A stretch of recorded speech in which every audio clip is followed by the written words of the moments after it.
Manjulika! Army Manjulika!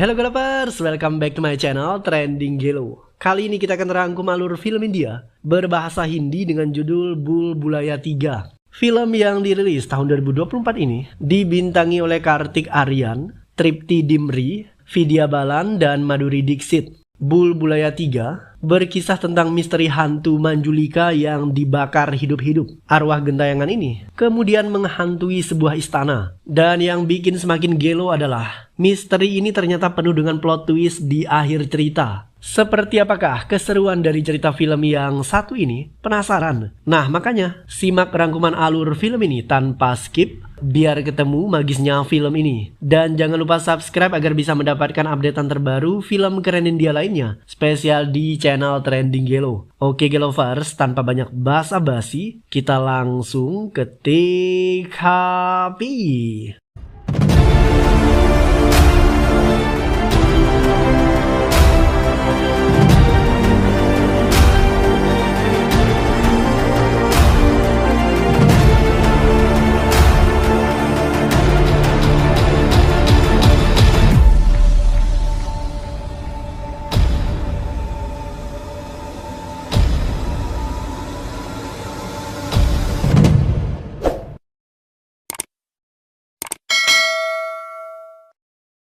Seorang gadis menari dan menyanyi. Tiba-tiba, sekelompok orang datang dengan membawa prajurit bersenjata. Seorang pria tua menampar gadis ini. Dia memerintahkan anak buahnya untuk menyeret gadis itu keluar dari istana. Mereka mengikat gadis itu pada tumpukan kayu bakar. Seorang pemuda bertopeng memegang obor dan setelah mendapatkan isyarat dari pria tua, dia mulai membakar gadis itu. Satu persatu mereka pergi dan orang terakhir yang tersisa adalah pemuda bertopeng. Dia melepaskan topeng dan membuangnya tidak jauh dari api. Tidak lama setelah pemuda itu pergi, api membakar habis tubuh gadis itu, menyisakan abu panas. Serpihan dari abu panas tersebut menciptakan butiran-butiran api yang menyerupai wujud seorang gadis. Sosok api ini kemudian bangkit dan berjalan melewati topeng yang terbuang. Topeng itu terbang melayang kemudian menempel di wajahnya. Dan inilah alur cerita film Bhool Bhulaiyaa 3. Hantu gadis yang dibakar tadi kemudian balas dendam. Dia mendatangi pemuda yang membakar dirinya dan membunuh pemuda tersebut.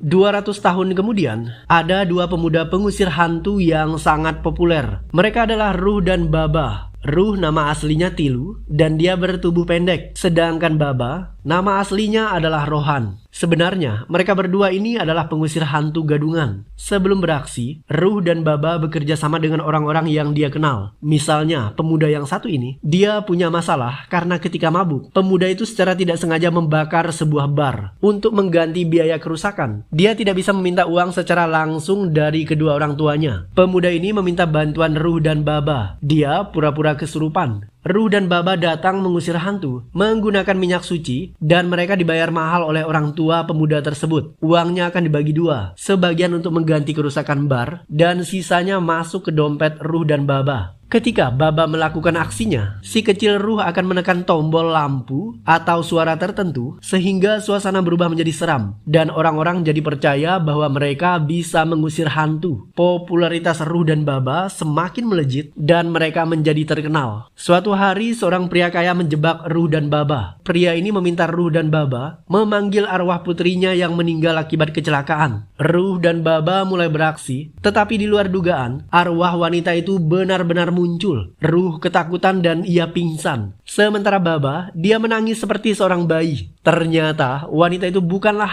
dia sengaja ingin membongkar kedok penipuan Ruh dan Baba, kemudian merekamnya. Pria kaya itu kemudian meminta Ruh dan Baba menjalankan sebuah misi. Dan jika Ruh Baba menolak, maka video penipuan mereka akan tersebar di internet. Ruh Baba tetap tidak mau. Tetapi pria kaya itu menjanjikan bayaran 10 juta rupiah. Ruh dan Baba kemudian tergiur dan mereka setuju dengan tawaran tersebut. Di dalam perjalanan, Baba penasaran dengan kliennya. Jika mereka tahu Baba seorang penipu, tetapi kenapa mereka justru mempekerjakan Baba? Nah, wanita yang bernama Mira kemudian bilang bahwa Baba akan tahu alasannya jika mereka sudah sampai di istana Rakgat. Baba datang ke istana. Dia begitu terpesona. Tetapi sayang, Mira bilang raja tidak tinggal di istana itu. Dia tinggal di kandang ternak yang letaknya tidak jauh dari istana tersebut. Karena istana itu berhantu. Dulu raja mereka sangat kaya, tetapi sekarang semuanya berubah. Mereka hanya punya 1 ekor sapi dan sapi itu sangat kurus. Tidak hanya itu, saking miskinnya, kehidupan raja begitu memprihatinkan. Bahkan untuk menghemat, mereka terpaksa menggosok gigi menggunakan odol yang tersisa sedikit. Baba bertemu dengan anggota keluarga kerajaan. Ada seorang pangeran yang masih kecil. Kemudian ada raja yang kurus kering dan tidak mencerminkan raja sama sekali. Di sana juga ada seorang pengawal kerajaan yang lumpuh. Keluarga kerajaan merawat pengawal dengan begitu baik karena pengawal yang satu ini sudah berjasa besar bagi kerajaan. Nah, kedatangan Baba dijamu dengan makanan yang ala kadarnya. Karena persediaan makanannya sedikit, makanan Baba akhirnya menjadi rebutan raja dan pengawal. Baba penasaran dan dia kemudian bertanya, "Jika kalian semiskin ini, bagaimana kalian akan membayar aku 10 juta?" Mira tersenyum dan menjawab, "Kamu akan tahu jawabannya nanti malam." नमस्ते प्रणाम जी पर आपका आना मेरे भाग्य में लिखा था। Malam harinya, Baba bertemu dengan pendeta kerajaan yang bernama Pranam. Pendeta yang satu ini sangat senang bertemu dengan Baba. Dia membawanya masuk ke dalam istana.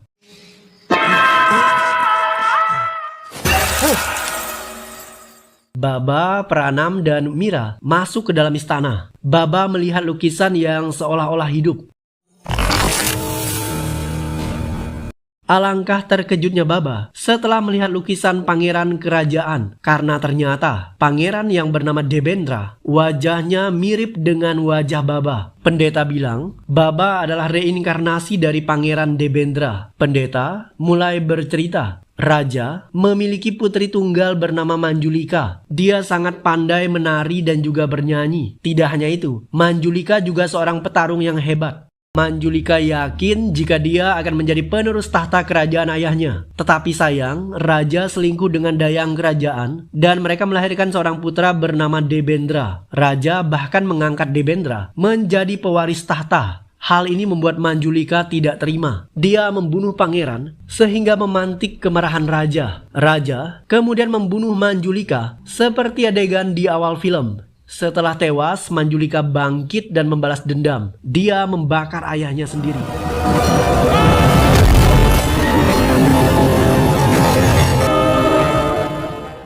Untuk menghentikan Manjulika, pendeta kerajaan kemudian membuat ritual. Tetapi arwah Manjulika terlalu kuat. Mereka tidak bisa membunuhnya. Pendeta kerajaan kemudian menyegel Manjulika di dalam salah satu ruangan istana. Menurut ramalan, Manjulika hanya bisa dibunuh oleh reinkarnasi pangeran saat malam perayaan Dewi Durga. Kerajaan itu telah terkunci selama 200 tahun hanya untuk menunggu kehadiran Baba, reinkarnasi dari pangeran Debendra.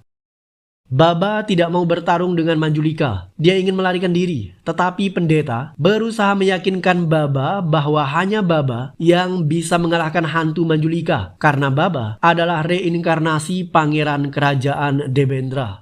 Sejak kehadiran Baba, raja dan keluarganya pindah ke istana. Mereka mulai membersihkan istana itu setelah 200 tahun terbengkalai. Meskipun demikian, mereka tidak berani membuka pintu ruangan Manjulika sampai hari Dewi Durga tiba. Malam harinya, warga berkumpul menyambut kepulangan raja dan hadirnya reinkarnasi pangeran. Mereka tampak bersemangat, tetapi mendadak ada 3 orang yang tiba-tiba muncul. Dan 3 orang ini tidak percaya dengan kehadiran Baba. Mereka bertiga menuduh Baba sebagai penipu yang berpura-pura menjadi pangeran. Baba jago bersandiwara. Dia berpura-pura seakan-akan mendapatkan kembali sebagian ingatannya. Baba mengatakan bahwa di masa lalu 3 orang itu adalah pelayannya. Mereka mencuri uang emas kerajaan di masa lalu. Baba memerintahkan warga agar menangkap 3 orang tersebut. Sebagai hukumannya, mereka bertiga dipaksa menjadi pelayan kerajaan. Setelah itu, semua orang menari dan menyanyi. Mereka membakar topeng Manjulika sebagai simbol musnahnya kekuatan jahat yang ada di istana tersebut. Tetapi ketika topeng itu dibakar, arwah Manjulika mendobrak pintu dan dia berhasil keluar dari ruangan itu setelah terkurung selama 200 tahun.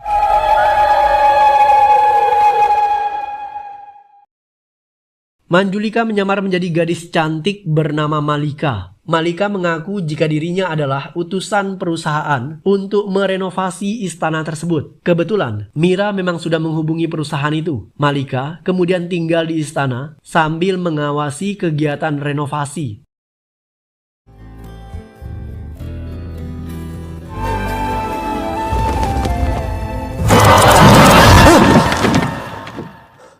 Baba bermimpi buruk. Dia terbangun dan tanpa disadari, Malika mengintainya. Keesokan harinya, Baba bercerita tentang mimpinya kepada Mira. Dia takut wanita itu jatuh seperti yang dia lihat di dalam mimpinya. Baba ternyata mulai jatuh hati kepada Mira dan Mira juga memiliki perasaan yang sama, tetapi dia menyembunyikannya. Malam harinya, Baba diganggu oleh hantu Manjulika. Radio tiba-tiba menyala dan terdengar suara wanita yang mengaku sebagai Manjulika. Wanita itu bilang bahwa dia pernah membunuh pangeran dan dia akan melakukannya lagi. Setelah itu, radionya terbakar. Baba ketakutan.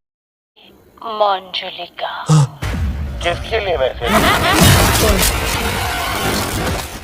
Tidak lama kemudian, terdengar suara keributan di ruang kerajaan. Ternyata foto pangeran terbakar api. Orang-orang mulai panik. 3 pelayan kerajaan yakin jika yang membakar foto itu adalah hantu Manjulika. Setelahnya, Malika muncul dan dia bilang bahwa lukisan yang terbakar adalah pertanda buruk. Baba semakin ketakutan. Keesokan harinya, dia berniat kabur dari istana. Tetapi, Baba bertemu dengan temannya Ruh yang biasa dipanggil Tilu. Tilu menyusul Baba di istana itu karena dia dikejar-kejar oleh polisi Ratore. Polisi yang satu ini mengetahui penipuan yang dilakukan oleh Ruh dan Baba, kemudian berniat menangkap mereka. Baba jadi serba salah. Jika dia keluar dari istana, maka dia akan tertangkap. Tetapi, jika dia bertahan di sana, dia juga takut dengan hantu Manjulika.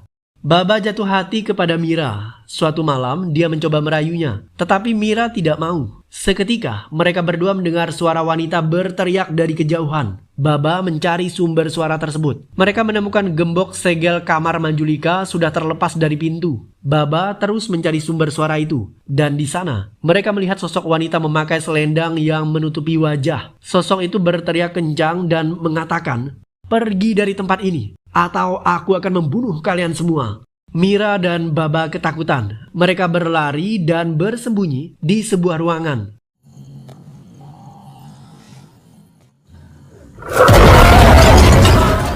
Mira dan Baba berniat keluar dari istana, tetapi mereka bertemu dengan Malika. Malika meraih tangan Baba dan membawanya menemui hantu wanita tadi. Malika menampar hantu itu dan seketika kedoknya terbongkar. Ternyata dia bukanlah hantu, melainkan Basanti, pelayan istana. Basanti dan kedua temannya sengaja menakut-nakuti Baba supaya mereka pergi dari istana tersebut. Ketika ditanya, Basanti dan kawan-kawannya mulai bercerita. 2 tahun yang lalu mereka pindah dari desa mereka karena desa mereka kebanjiran. Basanti bersama dengan suami dan adiknya berteduh di istana tersebut ketika hujan turun. Mereka menemukan jika istana yang megah itu ternyata kosong tanpa penghuni. Basanti dan suaminya kemudian tinggal di istana itu dengan ditemani oleh adiknya yang bernama Chotia. Supaya tetap bisa tinggal di tempat itu, mereka mulai menakut-nakuti warga desa yang melintas di istana. Bahkan, ketika pertama kali Baba masuk ke dalam istana, Basanti, Chotia, dan juga Pandit mulai menakut-nakuti Baba. Mereka membuat lukisan seolah-olah hidup dan juga menakuti Baba menggunakan radio. Para pelayan ini juga membakar foto yang ada di ruang istana. Tujuannya jelas, supaya Baba ketakutan dan kabur dari istana. Nah, tentang segel pintu yang terbuat dari besi, Pandit mengaku bahwa segel itu sudah berkarat dan terlepas dengan sendirinya. Setelah mengetahui kedok ketiga pelayan itu, Baba ingin mengerjai mereka. Dia menyusun rencana untuk menipu para warga. Baba memanfaatkan Basanti dan kawan-kawannya. Baba memanfaatkan ketiga pelayan itu untuk memuluskan aksinya. Jika menolak, maka Baba akan membongkar rahasia mereka. Basanti dan suaminya terpaksa tunduk dengan perintah Baba. Selain itu, Baba juga meminta bantuan Malika supaya menyamar menjadi hantu Manjulika. Malika tidak keberatan. Dia justru terlihat senang. Keesokan harinya, Baba mengumpulkan warga desa. Dia mengadakan ritual pengusiran arwah Manjulika. Dalam ritualnya itu, Baba meminta Basanti berguling-guling di lantai. Sementara Chotia, dia duduk di atas es batu. Sedangkan Pandit, dia dipaksa berjalan di atas api. Baba sengaja mengerjai mereka, seolah-olah itu adalah bagian dari ritual. Setelahnya, Baba bergerak ke kamar Manjulika dan dia memulai ritual pengusiran hantunya. Ketika Baba berdiri di depan pintu, Malika yang menyamar menjadi Manjulika kemudian berteriak, "Aku tidak akan pergi. Aku akan membalaskan dendamku dengan membunuh kalian semua." Setelah mengatakan itu, Malika menghilang. Baba masuk ke dalam kamar dan ruangan itu kosong. Baba mengatakan kepada orang-orang bahwa hantu Manjulika sudah pergi. Keesokan harinya Malika meminta para tukangnya untuk merenovasi salah satu dinding istana. Tiba-tiba dinding itu retak dan mereka menemukan ruangan rahasia. Menurut pendeta, mereka tidak boleh membuka ruangan tersebut karena pendeta harus membaca arsip tentang kerajaan itu. Semua rahasia kerajaan tersimpan rapi dalam dokumen yang diletakkan di perpustakaan. Pendeta akan mencari tahu tentang ruangan rahasia tersebut dan untuk sementara waktu tidak ada seorang pun yang boleh membuka segel ruangan tersebut. Ruh dan Baba penasaran dengan ruangan itu. Mereka menduga pasti tempat itu adalah ruang penyimpanan harta karun kerajaan. Ruh Baba memberitahu raja supaya mereka secepatnya membuka segel. Dengan demikian raja bisa melunasi hutangnya dan tidak lagi hidup di bawah garis kemiskinan. Ruh Baba, Raja dan Mira masuk ke ruangan rahasia tersebut dan Baba mulai melepaskan satu persatu tali yang menutupi pintu. Seketika lampu tiba-tiba mati, tetapi Baba tetap beraksi di bawah sinar rembulan. Ketika Baba menghantam gembok kunci tersebut, pendeta mulai merasakan firasat buruk. Dia segera bergegas menuju ke istana untuk menyusul Ruh Baba. Tetapi sayang, pendetanya terlambat karena Baba sudah menghancurkan segel pintu itu. Baba masuk ke dalam ruangan tetapi ruangannya kosong. Dia kecewa karena raja ternyata miskin dan istana itu tanpa harta. Nah, ketika pendeta muncul, dia marah-marah. Pendeta baru saja membaca arsip perpustakaan dan di dalam arsip itu disebutkan jika raja ternyata punya dua putri, yaitu Manjulika dan Anjulika. Menurut pendeta, Anjulika jauh lebih berbahaya dari Manjulika.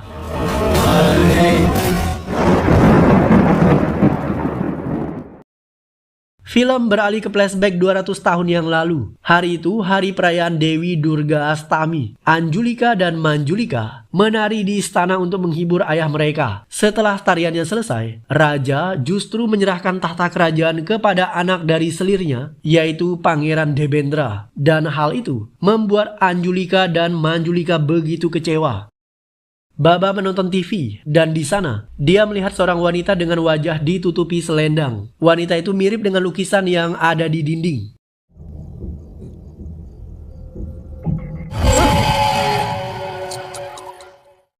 Baba menoleh dan dia terkejut. Mendadak di belakangnya seorang wanita berdiri. Wanita ini memperkenalkan dirinya sebagai Mandira dan dia berminat untuk membeli istana itu. Untuk sementara waktu, Mandira menginap di istana dan memilih tidur di ruangan Manjulika. Baba bingung mengapa wanita itu begitu berani menginap di kamar yang terkenal angker. Mandira masuk ke dalam istana dan dia disambut oleh Malika. Mereka kemudian saling mencekik leher satu sama lain. Dan di saat itu, ratusan ekor burung gagak berterbangan di udara, kemudian terjatuh dan mati. Orang-orang di dalam istana merasa heran. Di saat itulah, pendeta menjelaskan bahwa yang terjadi adalah pertanda bahwa Manjulika telah kembali. Satu-satunya orang yang bisa membunuh Manjulika adalah Baba, karena di masa lalu, Baba pernah membakar Manjulika. Tetapi, untuk saat ini, mereka tidak hanya membakar jasadnya, tetapi juga roh Manjulika. Nah, ketika pendeta sedang berbicara, Manjulika dan Anjulika mengamati mereka dari kejauhan.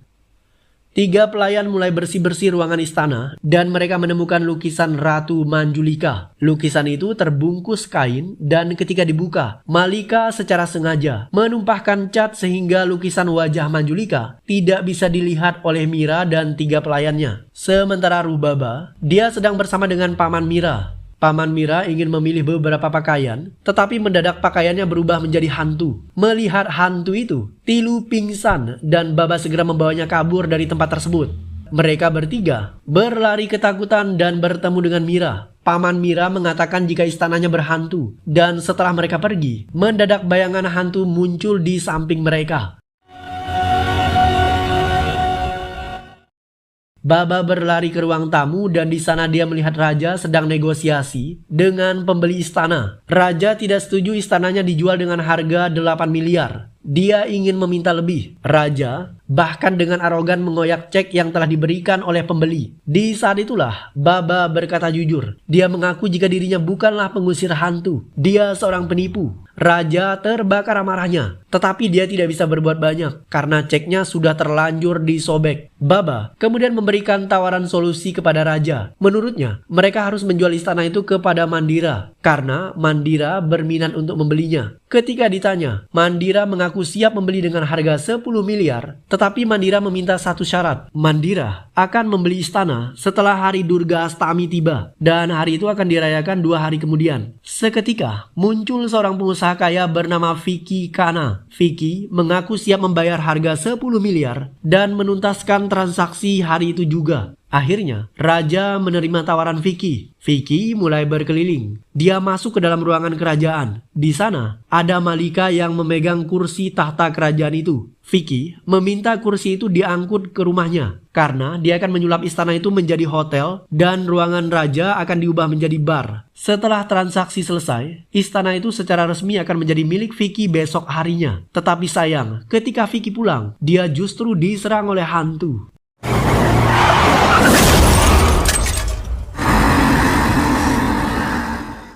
Vicky menabrak pohon. Beruntung dia masih hidup. Tetapi tiba-tiba hantu muncul di belakangnya. Vicky keluar dari mobil. Dia justru dibunuh di jalanan.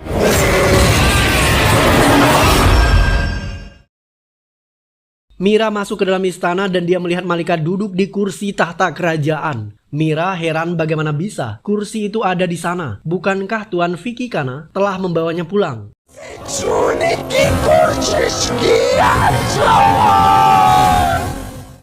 Mira ketakutan dan dia berlari keluar. Alangkah terkejutnya Mira ketika melihat Malika sedang duduk ngobrol dengan Rohan di luar istana. Mira semakin bingung. Di saat itulah Rohan mengatakan bahwa Vicky Kana sudah meninggal dunia akibat kecelakaan mobil. Mengetahui jika Vicky tewas, Mandira tertawa senang.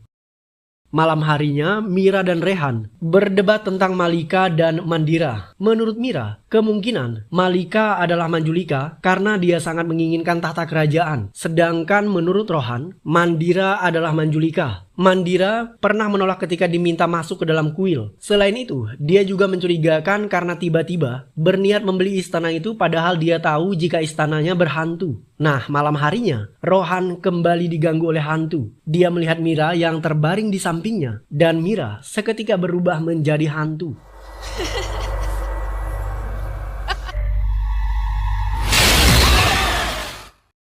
Tiga pelayan sedang bersih-bersih dan mereka melihat Tuan Vicky sedang duduk. Mereka bertiga kemudian memijat tubuh Tuan Vicky. Mendadak tangan Vicky berubah menjadi panjang dan lehernya juga berputar 360 derajat. Tiga pelayan itu sadar jika Vicky bukanlah manusia. Mereka mencoba kabur tetapi pintu mendadak tertutup. Tiga pelayan itu menoleh ke arah Vicky dan sekarang hantunya berubah menjadi hantu bertopeng. Mereka semakin ketakutan dan mendorong pintu sekuat tenaga. Pintu itu pada akhirnya terbuka dan mereka bertiga berlari di luar istana, tetapi mendadak mereka terperangkap di dalam koridor. Sementara Rohan, setelah melihat penampakan hantu tadi malam, dia semakin takut. Rohan membawa temannya Tilu keluar dari istana itu. Mereka menyewa mobil, tetapi mobilnya justru berputar-putar di sekitar istana. Rohan berulang kali mencoba keluar, tetapi mobil itu tetap saja kembali ke tempat yang sama. Rohan menyerah dan dia terpaksa kembali masuk ke dalam istana itu. Tidak hanya Rohan, 3 pelayan juga mencoba kabur dari tempat itu setelah mereka terlepas dari jeratan koridor istana. Mereka bertiga mencoba kabur menggunakan gerobak sapi. Tetapi hal yang sama terjadi, gerobak itu berputar-putar di sekitar istana, persis seperti yang dialami oleh Rohan. Pandit memaksa sapinya untuk berlari lebih kencang yang menyebabkan keretanya rusak dan terlepas dari sapinya. Mereka kemudian bergerak mundur dan menabrak dinding. Dalam insiden itu, Chotia terlempar jatuh ke dalam jurang. Raja semakin geram dengan kebohongan Rohan. Dia memberitahu semua orang bahwa Rohan itu penipu. Rohan tidak bisa menghindar. Dia mengakui semuanya. Rohan bingung siapa sebenarnya Manjulika, apakah Malika atau Mandira. Di saat itulah, Mira bilang bahwa dia sudah mengirimkan lukisan Manjulika untuk dicuci menggunakan cairan kimia. Lukisan itu akan dikirim besok. Dengan demikian, mereka tahu siapa Manjulika yang sebenarnya. Sedangkan besok adalah hari perayaan Durga Astami.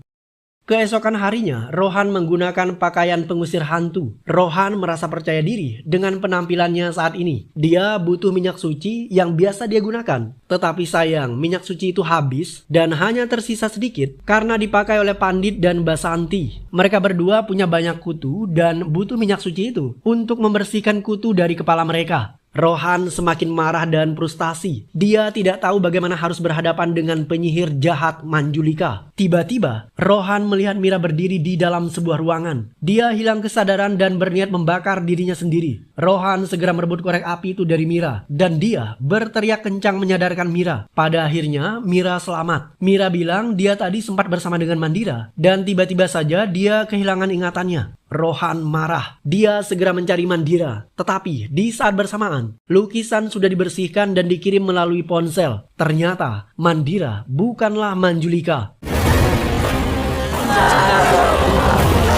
Manjulika! Manjulika yang sebenarnya adalah Malika dan dia menyerang saudarinya Anjulika.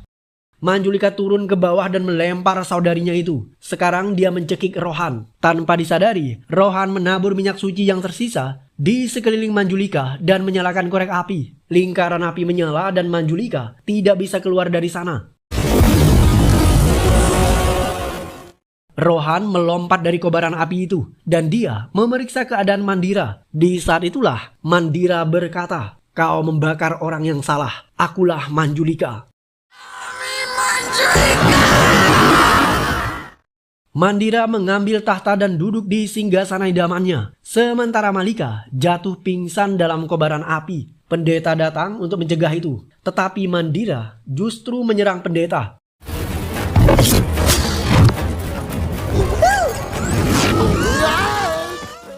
Di saat semua orang ketakutan dan kehilangan harapan, muncul sosok menyerupai mumi. Ternyata sosok mumi itu adalah Chotia. Dan pemuda yang satu ini terluka parah akibat jatuh di jurang. Chotia bahkan hilang ingatannya. Disangka akan menjadi seorang pahlawan, Chotia justru menjadi beban. Dia dibanting Manjulika berulang kali tanpa ampun.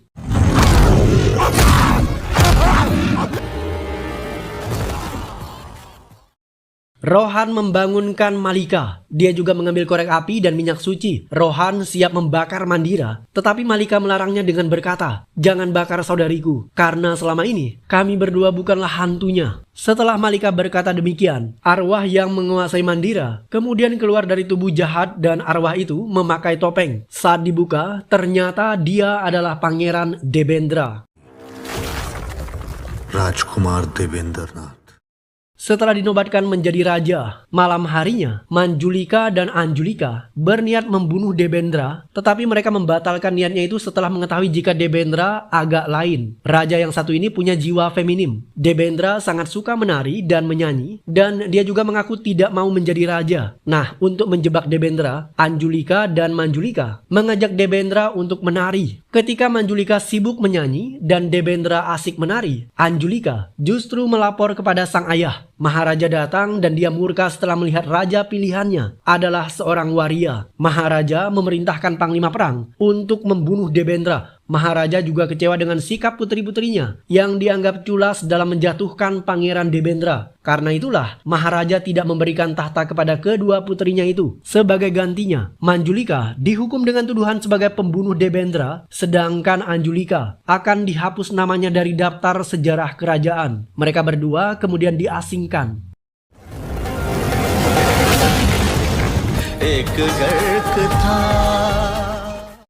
Setelah tewas terbakar, Debendra kemudian menuntut balas dan dia membunuh Maharaja beserta para prajurit. Untuk menghentikan teror Debendra, pendeta kemudian menyegel arwahnya dalam sebuah ruangan. Ruangan itu kemudian disembunyikan di balik ruangan yang lainnya. Mereka membuat ruangan palsu, seolah-olah ruangan tersebut adalah ruangan Manjulika, sehingga orang-orang tidak akan menyadari keberadaan ruangan rahasia yang sesungguhnya. Itu sebabnya ketika keluar dari segelnya dan ketika Malika dan Mandira bertemu, mereka berdua mencekik leher satu dengan yang lain. Karena saat itu, Mandira dirasuki oleh arwah Debendra. Debendra bahkan merasuki tubuh mereka berdua secara bergantian. Terkadang dia masuk ke dalam tubuh Malika dan juga kadang gantian ke dalam tubuh Mandira. Ketika masuk ke sana, dia selalu menamakan dirinya sebagai Manjulika. Arwah Debendra masuk ke dalam tubuh Malika, kemudian menjatuhkan kaleng cat pada lukisan. Dia juga merasuki keduanya sehingga mereka selalu mengaku bahwa mereka adalah Manjulika. Debendra melakukan semua itu supaya Rohan membakar mereka berdua dan mengira jika Malika dan Mandira adalah Manjulika. Nah, karena usahanya itu gagal, Debendra terpaksa membakar semua orang dengan tangannya sendiri. Debendra mulai menyalakan api di sekelilingnya. Dia menari dan juga menyanyi. Di saat dia sibuk menari, Rohan melempar minyak suci dan minyak itu mulai membelenggu Debendra. Mandira dan Malika kemudian membawa obor untuk membakar saudaranya itu. Tetapi mereka teringat akan ucapan Debendra ketika malam terakhir dalam hidupnya. Debendra mengatakan bahwa dia sangat mencintai kedua saudarinya itu. Malika dan Mandira menyesal karena telah menjadi penyebab kematian saudaranya Debendra. Mereka berdua kemudian meminta maaf. Dan jika Debendra ingin balas dendam atas kematian yang terjadi 200 tahun yang lalu,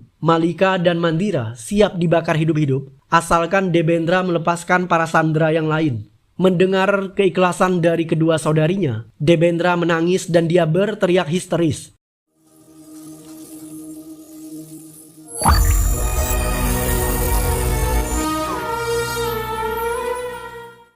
Air mata Debendra terjatuh di lantai istana. Seketika, arwahnya mendapatkan kedamaian dan keselamatan. Rohnya kemudian terbang ke nirwana.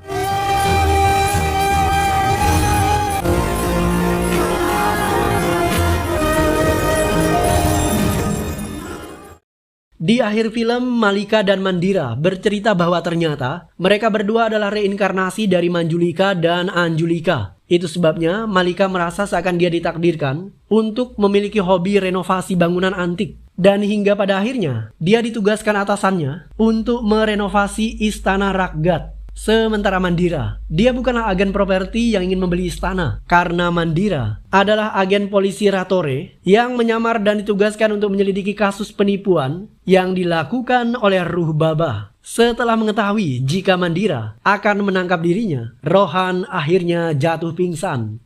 Dan film pun berakhir.